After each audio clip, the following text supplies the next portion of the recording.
Hello everyone, today I'm going to read The Most Magnificent Thing by Ashley Spires. This is a regular girl and her best friend in the whole wide world. They do all kinds of things together. They race, they eat, they explore, they relax. She makes things. He unmakes things. One day, the girl has a wonderful idea. She is going to make the most magnificent thing. She knows just how it will look. She knows just how it will work. All she has to do is make it, and she makes things all the time. Easy peasy. First, she hires an assistant. Next, they gather their supplies. They set up somewhere out of the way and get to work. The girl tinkers and hammers and measures, while her assistant pounces, growls and chews. When she is finished, she steps back to admire her work. She walks around one side. Her assistant examines the other side. It doesn't look right. Her assistant picks it up and gives it a shake. It doesn't feel right either. They are shocked to discover that the thing isn't magnificent or good. It isn't even kind of sort of okay. It is all wrong. The girl tosses it aside and gives it another go. She smooths and wrenches and fiddles. Her assistant circles and tugs and wags. When she is finished, she stands up and takes a long look at it. Her assistant gives it a nudge with his paw. The thing is still wrong. She decides to try again.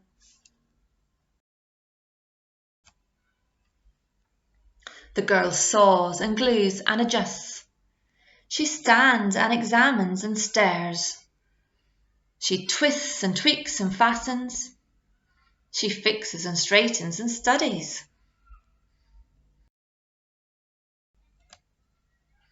She tries all different ways to make it better.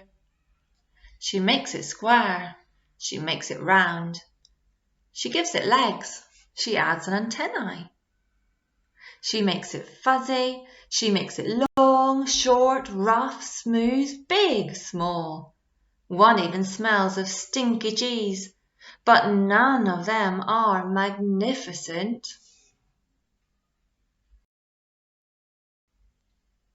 Her hard work attracts a few admirers, but they don't understand. They can't see the magnificent thing that she has in her mind. She gets mad. The angrier she gets, the faster she works. She smashes pieces into shapes. She jams parts together. She pummels the little bits in. Her hands feel too big to work, and her brain is too full of all the not right things. If only the thing would just work. Crunch! The pain starts in her finger. It rushes up to her brain and she explodes. It's not her finest moment.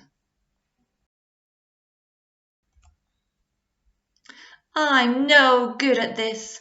I quit. Her assistant suggests a walk. It's not much help at first. But before long, she starts to feel different. Bit by bit, the mad gets pushed out of her head. As they stroll along, she comes across the first wrong thing she made. The bad feelings are about to start all over again. Then she noticed something surprising. There are some parts of the wrong things that are really quite right. The bolts on one, the shapes of another, the wheel to seat ratio of the next. There are all sorts of parts that she likes. By the time she reaches the end of the trail, she finally knows how to make the thing magnificent. She gets to work. She works carefully and slowly, tinkering, hammering, twisting, fiddling, gluing, painting.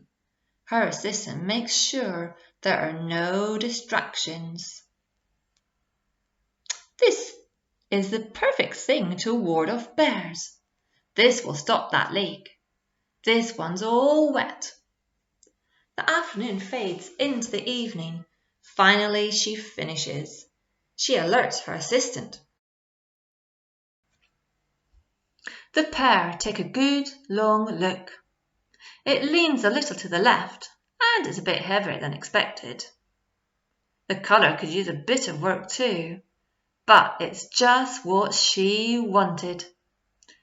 They climb aboard and take it for a spin. They are not disappointed. It really is the most magnificent thing. Some questions to think about.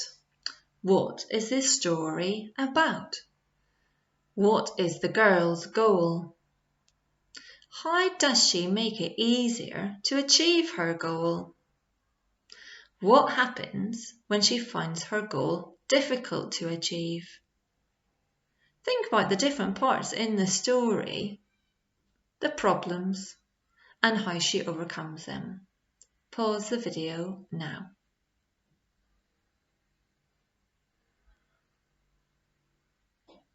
So the girl started by thinking she wanted to make something magnificent. And she planned it out. She thought about what it would look like.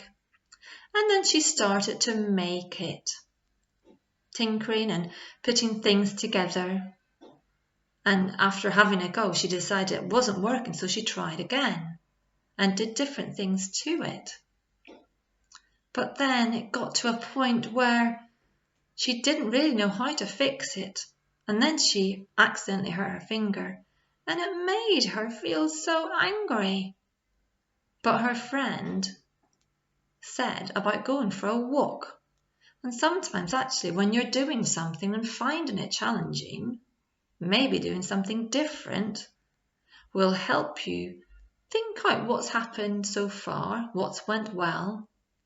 As she walked around, she was thinking about actually all the different things that she made had good parts. And she felt really calm when she went back to making her magnificent thing and was able to then finish her goal.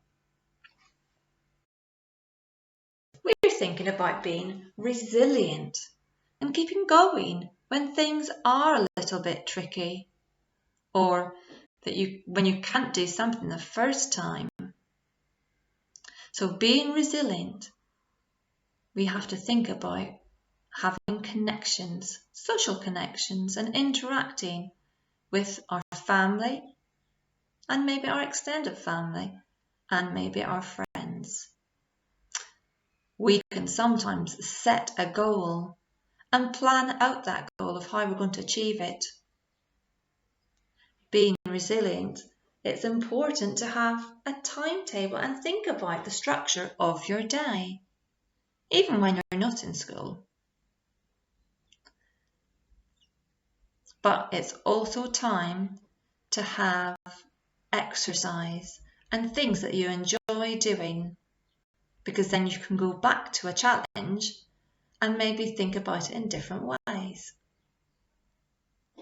Being resilient, it's important that your body feels healthy, that you eat well, you keep clean, you care for your body, and you stay active. All these things can help you develop your resilience. And then hopefully you can achieve a positive can-do attitude. Thinking about I can do this. If I try this and I change this little part, or I think about it in that way, then I can do it. Today, your challenge is to design a hat and coat. It might be your hopeful hat or your hard-working hat and your can-do coat. So thinking about those positive clothes that you get up in the morning and you put on your hard-working hat and your can-do coat, and you know that you can tackle any of the day's learning. Once you've designed it, talk to an adult about how you would feel if you're wearing these clothes. Bye bye everyone.